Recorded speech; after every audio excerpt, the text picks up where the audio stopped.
तो आप कहेंगे कि बड़े बड़े संतों को बड़े बड़े रोग पाए गए, कैंसर, अमुक अमुक अमुक, तो क्या इन्होंने नाम जप नहीं किया क्या? हाँ, जान गए, नाम जप के प्रभाव से जान गए कि ये शरीर मैं नहीं हूं, ये शरीर मेरा नहीं है, ये पानी का बुलबुला जैसा है, कुछ समय के लिए मिला फूट जाएगा। अब इसके लिए सच्चिदानंद में नाम का प्रभाव क्या रखना? जैसे सांप अपनी केचुल से कोई संबंध नहीं रखता, ऐसे भगवत भजन करने वाला महात्मा जो वास्तविक भागवतिक महिमा को जान गया है, वो इस शरीर से कोई मतलब नहीं रखता। चाहे इसमें कैंसर हो, किडनी फेल हो, कोई बड़े बड़े कष्ट हो, वो समझता है इसकी एक आयु निश्चित है, इसको नष्ट ही होना है। जब नष्ट ही होना है तो हम इसके लिए भजन रूपी महामहिम महिमा का प्रयोग क्यों करें? ये अविनाशी थोड़ी रहेगा, आज नहीं तो कल जाएगा। ये जब जाएगा ही तो इसके लिए हम अपने भजन को क्यों खर्चा करें? इसीलिए उन महापुरुषों ने अपने भजन का प्रयोग शरीर को स्वस्थ रखने में नहीं किया, नहीं तो इतनी सामर्थ्य है नाम में कि वो सब रोगों को नष्ट कर सकता है। आश्चर्य में ये देखा है। वो रोज सुबह आ जाता था, गले में कैंसर था, गांव का आदमी था, सरकार बहुत पीड़ा है, पैसा नहीं है, डॉक्टर कहते लाखों रुपया लगेगा ऑपरेशन इसमें। वो तभी आता है, वो उनका समय था, बम्बुल की दतून करते थे, घंटों ऐसे भाव में डूबे। ऐसे चेतना एक दिन थूक दिया, रोज परेशान कर, चल भाग, खत्म कैंसर। और जब उन्हीं के शरीर में प्रारब्ध भोग आया तो उन्होंने कष्ट को सहा, कभी अपने प्रारब्ध को नष्ट। आश्चर्य में बड़े बड़े रोगों को उनकी कृपा से नष्ट होते देखा, पर उनके शरीर में जब रोग आए कभी नहीं। ऐसे ही सांसारिक पुरुष जैसी उन्होंने दवाएं ली और जैसी शल्य क्रिया सांसारिक पुरुषों के शरीरों में होती वैसे करवाई, कभी कोई अपने भजन का प्रयोग नहीं किया।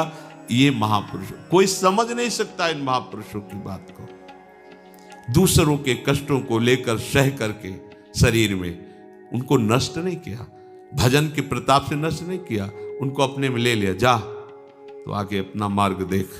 और उनके शरीर का राग है नहीं, इसलिए उसे सहते रहते हैं। चाहे जितने बड़े महापुरुष आप दृष्टि डाल के देखो, भयानक भयानक कष्टों को मुस्कुराते हुए सह गए। यद्यपि नाम में ऐसी सामर्थ्य है, ये प्रारब्ध भोग कोई बड़े से बड़ा ब्रह्मज्ञानी भी नहीं मिटा सकता, केवल नाम में सामर्थ्य है। बोले यद ब्रह्म साक्षात कृत निष्ठयापि विनाश मायाति बिना न भोगई अपैति नाम स्फुरणेन तत्ते प्रारब्ध कर्मेति विरौति वेदः। आहा, प्रारब्ध कर्म जो भोग के बिना ब्रह्मनिष्ठ तैल धारावत ब्रह्माकार जिनकी वृत्ति है, वो भी नष्ट नहीं किए, नष्ट नहीं कर पाए। पर हे नाम भगवान, आपकी महिमा ऐसी है कि प्रारब्ध कर्म आप जिसकी जिह्वा पर स्फुरित हो गए उसको परास्त नहीं कर पाया। ये बात खास बात समझो। रोग मिट जाना खास बात नहीं है, नाम के प्रभाव से रोग होते हुए भी रोग का प्रभाव न होना ये खास बात है। नहीं पता चले कि अमुक रोग हो गया तो आपका मन उसी में लग जाएगा, निराश हो जाएगा, चेहरा छिन्न खिन्न होने लगेगा, अरे अब तो ऐसा नहीं। जब जाना है तब जाएगा, जब तक है इस शरीर में खूब आनंद पूर्वक नाम कीर्तन भगवत चिंतन, बिल्कुल प्रतिपल नया ऐसा उल्लास कि इस प्रकृति जन्य किसी पद प्रतिष्ठा की प्राप्ति पे वो उल्लास होता ही नहीं जो भक्त के हृदय में होता है।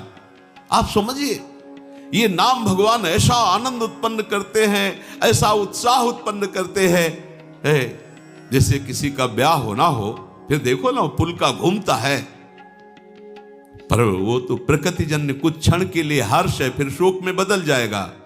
ऐसे अनंत गुना बड़ा आनंद, बड़ी पुलकन उस उपासक के हृदय में होती है जिसे अपने प्रीतम के मिलन की चाह पैदा कर दी है नाम ने। एक शरीर क्या अगर करोड़ों प्राण करोड़ों शरीर हो तो अपने प्यारे पर न्यौछावर कर दे। ये प्रेम नाम प्रदान करता है। जिह्वा पर नाम स्फुरण होने मात्र से प्रारब्ध क्षीण हो जाता है। इस बात को बड़े बड़े महापुरुषों ने वेद में उच्च स्वर से कहा गया है। ब्रह्म विद्या के साक्षात्कार से संचित कर्मों का नाश हो जाता है और क्रियमाण कर्मों का नाश हो जाता है, किंतु प्रारब्ध कर्म को बिना भोगे वो ज्ञानी भी नहीं बच सकते, शरीर में भोगना पड़ता है। पर यदि भक्त चाहे जो नाम जप करता है वो बिना भोगे प्रारब्ध को नष्ट कर सकता है। जितना चाहे उतना भोगे, जितना चाहे, ना चाहे तो बिल्कुल नहीं। वो पूज्य श्रीधर बाबा कि जब चरण सेवा करने रात्रि में जाते थे तो एक बार उन्होंने सुनाया था कि राधा कुंड की संत भगवान एक सेवा करते थे, सोहनी लगाते पूरे राधा कुंड में, कोई थूक दिया, कोई कुछ ऐसे उठा के साफ करते थे, भिक्षावृत्ति से खूब नाम जप करते थे। एक दिन उनके सामने एक काला आदमी आया जो दुर्गंध युक्त था। बाबा भजन में बैठे थे, राधा कुंड का दर्शन करते हुए भजन कर, क्या बात है, क्यों खड़ा है? तो उनका आप हमसे बोले तो हमारी बोलने की हिम्मत पड़ी, मैं आपका बुरा प्रारब्ध हूं, कई जन्मों का हूं, तो क्या चाहते हो? ये हमसे आपसे नहीं पूछा जाएगा, ये उन भजनानंदियों की बात है जिनका जीवन परम धन से युक्त हो चुका है, जो भजन के महाधनी हैं, जो पवित्र हृदय वाले पूर्ण भगवत चरणारविंद के आश्रित जन हैं। प्रारब्ध ने कहा मैं 12 वर्ष का गलित कुष्ठ हूं, आपके शरीर पर आना चाहता हूं, आप आदेश कीजिए। बाबा ने कहा हमारे पास 12 वर्ष नहीं कि हम तुम्हें लेके बैठे, रोज हमें राधा कुंड की सेवा करनी है और हमारी एक नियम निष्ठा है, ऐसा नहीं हो पाएगा। दूसरे दिन फिर आया और उन्होंने कहा कि दिन रात्रि जोड़ करके 6 वर्ष में हम भुगता देंगे, आप स्वीकार करो। 6 वर्ष बहुत होते हैं, हमारे पास समय नहीं। बात चलती रही, फिर उसने कहा अगर आप स्वीकार करें तो 24 घंटे में आपको 12 वर्ष का प्रारब्ध भोग भुगवा दें, पर आप कोई औषधि नहीं लेंगे, किसी शिष्य की सहायता नहीं लेंगे और हमारे स्वीकार करेंगे। बाबा कहा 24 घंटे तो ठीक है, हम सुबह सुबह राधा कुंड की सेवा करके एक कमरे में बैठ जाएंगे, आप हमारे ऊपर आ जाना, दूसरे सुबह फिर हम सेवा में आ जाएंगे, हमारी सेवा नहीं छूटेगी, चलो ठीक है। अपने शिष्यों से कहा कि आज मैं कितना भी चीखूं चिल्लाऊं, कोई हमारे कमरे में मत आना जब तक हम स्वयं खोलकर बाहर ना आवें। और जहां कहा हाँ मैं स्वीकार करता हूं, तत्काल पूरा नख से सिक तक पक गया शरीर, पीप बहने लगा, भीषण पीड़ा, बस वही नाम चिंतन में अपने मन को लगा दिया। 12 वर्ष के गलित कुष्ठ प्रारब्ध को 24 घंटे में भोग कर साफ कर दिया। अगर वो नाक कह देते तो हिम्मत नहीं थी कि प्रारब्ध उनके शरीर में आ जाता। ये देखो नाम बल, नाम में बड़ी। आप क्या समझते नाम जापक हैं, आपको जो रोग आया है, जो कष्ट आया है, बहुत कम करके आया है, बहुत कम करके दुलार पूर्वक प्रभु हमें दे रहे हैं, उसको बहुत सहज सहज ऐसे ही सहज। अगर वो प्रभु से बिलग हो जाओ और फिर देखो इसका तांडव, तो आपको प्रतिपल यही लगेगा मर जाऊं तो अच्छा। सच्ची कहता हूं, प्रतिपल यही लगेगा कि मर जाऊं तो अच्छा। कितना भयानक कष्ट है, आपको अनुभव में आने लगे। लेकिन कैसे बताएं तुम्हें, यदि प्रभु के आश्रित हो तो कैसे दुलार करते हैं। तो जो प्रारब्ध कर्म ब्रह्म विद्या से भी नहीं नष्ट किया जा सकता, वो केवल नाम के द्वारा नष्ट किया जा सकता है। सएव सर्वेभ्या पापमभ्य उदितः उदेतिहा वै सर्व पाप मभ्यो यह एवं वेद उदित तस्य नाम।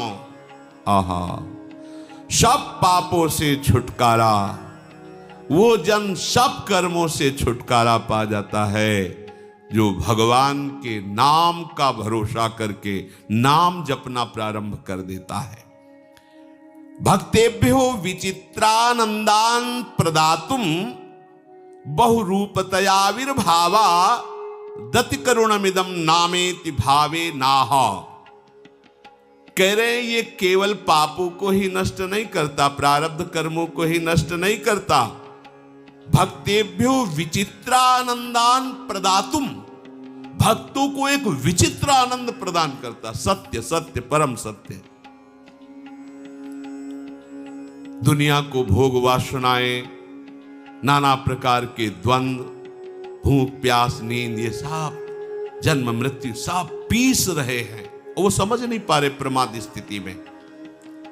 विचित्र आनंद क्या है इसकी कल्पना भी नहीं कर सकते। नाम आपको प्रदान करेगा, सब द्वंद्वों से रहित करके। भक्तेभ्यो विचित्रानंदान प्रदातुम, नाम प्रदान करता विचित्र आनंद।